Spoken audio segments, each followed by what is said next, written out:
জনজাতিদের সার্বিক উন্নয়ন ছাড়া দেশ বা রাজ্য এগিয়ে যেতে পারে না। শনিবার ভগবান বিরসা মুন্ডার সার্ধ শতবার্ষিকী জন্মজয়ন্তী উদযাপন উপলক্ষে আয়োজিত এক পদযাত্রায় অংশগ্রহণ করে এই কথা বলেন মুখ্যমন্ত্রী অধ্যাপক ডক্টর মানিক সাহা। পদযাত্রায় অন্যান্যদের মধ্যে ছিলেন রাজ্যের জনজাতি কল্যাণ মন্ত্রী বিকাশ দেববর্মা। পদযাত্রাটি রাজধানীর উমাকান্ত একাডেমি প্রাঙ্গণ থেকে শুরু হয়ে বিভিন্ন পথ পরিক্রমা করে রবীন্দ্র শতবার্ষিকী ভবনের সামনে গিয়ে সমাপ্ত হয়। যে ওনার 100 বছর 150 বছর যে জন্মজয়ন্তী উপলক্ষে যে ঘোষণা, সেটা আগে কোনো প্রধানমন্ত্রীজিকে আমরা দেখিনি।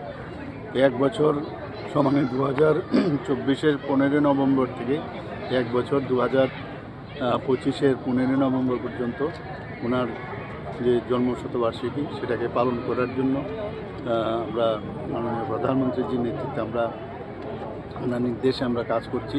তো আজকেও আপনারা সবাই জানেন 15 নভেম্বর 2025। তো সেই উপলক্ষে মাননীয় প্রধানমন্ত্রীজিও আজকে গুজরাট থেকে এই দিবসকে সামনে রেখে অনেক ঘোষণা উনি করতে যাচ্ছেন। জনজাতিদের উন্নয়ন খুবই দরকার। আমাদের উন্নয়ন ছাড়া তো কোনো অবস্থায় রাজ্য বা দেশও কোনো সময় এগিয়ে যেতে পারবে না।